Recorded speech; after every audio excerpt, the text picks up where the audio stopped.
नमस्कार दोस्तों, मैं एडवोकेट अनुराग कुमार अग्निहोत्री। आज हम भारतीय नागरिक सुरक्षा संहिता BNSS 2023 की धारा 10 और 11 के विषय में बात करेंगे।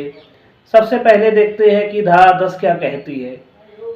BNSS की धारा 10 मुख्य न्यायिक मजिस्ट्रेट और अपर मुख्य न्यायिक मजिस्ट्रेट के विषय में बताती है, जिसका पहला पैरा ये कहता है कि उच्च न्यायालय प्रत्येक जिले में किसी प्रथम वर्ग न्यायिक मजिस्ट्रेट को मुख्य न्यायिक मजिस्ट्रेट नियुक्त कर सकेगा।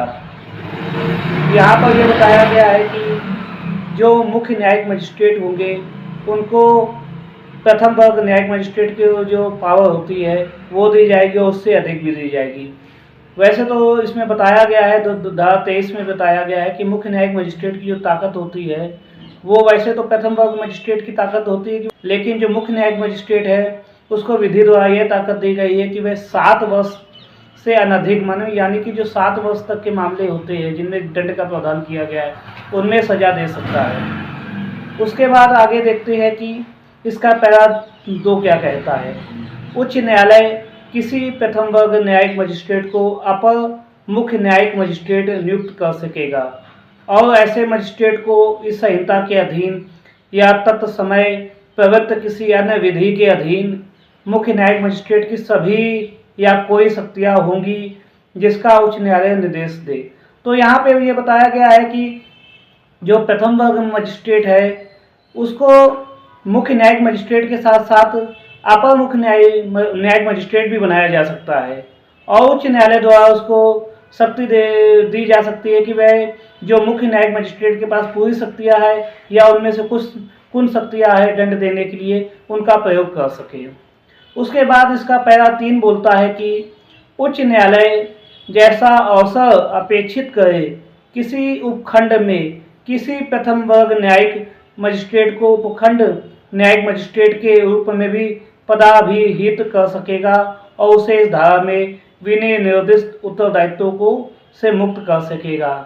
उसके बाद पैरा 4 यह कहता है कि मुख्य न्यायिक मजिस्ट्रेट के साधारण नियंत्रण के अधीन रहते हुए प्रत्येक उपखंड न्यायिक मजिस्ट्रेट को उपखंड में न्यायिक मजिस्ट्रेटों अपर मुख्य न्यायिक मजिस्ट्रेटों से भिन्न के काम पर पर्यवेक्षण और नियंत्रण की ऐसी शक्तियाँ भी होंगी और वह उनका उपयोग करेगा जो उच्च न्यायालय साधारण या विशेष आदेश द्वारा इस निमित्त विनिर्दिष्ट करे। तो यहाँ पर यह बताया गया है कि इस धारा के तहत प्राप्त होने वाली ताकतें जो होंगी, जितनी भी शक्तियाँ होंगी, वह उच्च न्यायालय द्वारा उन्हें प्राप्त होंगी। अब इसके बाद देखते हैं कि धारा 11 विशेष न्यायिक मजिस्ट्रेट के विषय में भारतीय नागरिक सुरक्षा संहिता 2023 में क्या प्रावधान किए गए हैं। विशेष न्यायिक मजिस्ट्रेट, इसके पैरा 1 में यह बताया गया है कि यदि केंद्रीय या राज्य सरकार द्वारा या उच्च न्यायालय से ऐसा करने के लिए अनुरोध किया जाता है कि वह किसी व्यक्ति को जो सरकार के अधीन कोई पद धारण करता है या जिसने कोई पद धारण किया है किसी स्थानीय क्षेत्र में विशिष्ट मामलों या विशिष्ट वर्ग के मामलों के संबंध में प्रथम वर्ग या द्वितीय वर्ग न्यायिक मजिस्ट्रेट को इस संहिता द्वारा या इसके अधीन प्रदत्त की गई या प्रदत्त की जा सकने वाली सभी या कोई शक्तियाँ प्रदत्त कर सकेगा। तो यहाँ पर यह बताया गया है कि सरकार में रहने वाले लोगों को भी जो शक्तियाँ प्रथम वर्ग मजिस्ट्रेट के पास होती है और द्वितीय वर्ग मजिस्ट्रेट के पास होती है उन्हें यह शक्तियाँ प्रदान कर सकती है। वह इस धारा के तहत इन शक्तियों को प्रदान करके न्याय कर सकता है। इसके बाद अब इसके परंतु में देखा जाए क्या होता है।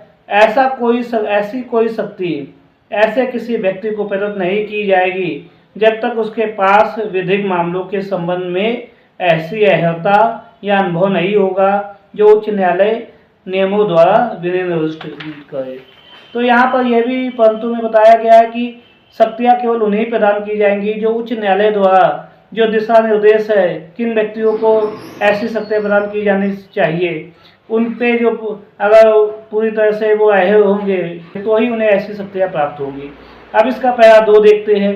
पैरा 2 यह बोलता है कि ऐसे मजिस्ट्रेट विशेष न्यायिक मजिस्ट्रेट कहलाएंगे और एक समय में 1 वर्ष से अनधिक की इतनी अवधि के लिए नियुक्त किए जाएंगे ये जो उच्च न्यायालय साधारण या विशेष आदेश द्वारा नियुक्ति दे।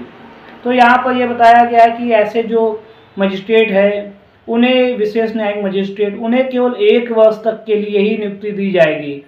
तो यहाँ पर आपको उदाहरण के तौर पर बताते हैं, जैसे अभी उत्तर प्रदेश में रेंट कंट्रोल के मामलों को अलग कर दिया गया है। तो यहाँ पर जो सरकार के व्यक्ति है, सरकार के अधिकारी है, उन्हें ही ये शक्तियाँ प्रदान की जा रही हैं। यहाँ पे न्यायिक अधिकारी इन कर्तव्यों का पालन नहीं करते। इसी प्रकार से कानपुर में कमिश्नरेट है जिसमें न्यायिक शक्तियों का प्रयोग सरकार के जो सरकारी द्वारा नियुक्त किए जाते हैं उनके द्वारा उपयोग में लाई जा रही है। दोस्तों, मुझे पूरा यकीन है कि आज के वीडियो के माध्यम से आप धारा 10 और धारा 11 के विषय में समझ गए होंगे और समझ गए होंगे कि किस प्रकार से जो विशेष न्यायिक मजिस्ट्रेट है उनको शक्तियाँ कहाँ से प्राप्त होती है और जो मुख्य न्यायिक मजिस्ट्रेट है और अपर मुख्य न्यायिक मजिस्ट्रेट उनको शक्तियाँ कहाँ से प्राप्त होती हैं। मेरे वीडियो से जुड़ने के लिए आपका बहुत बहुत धन्यवाद। जय हिंद।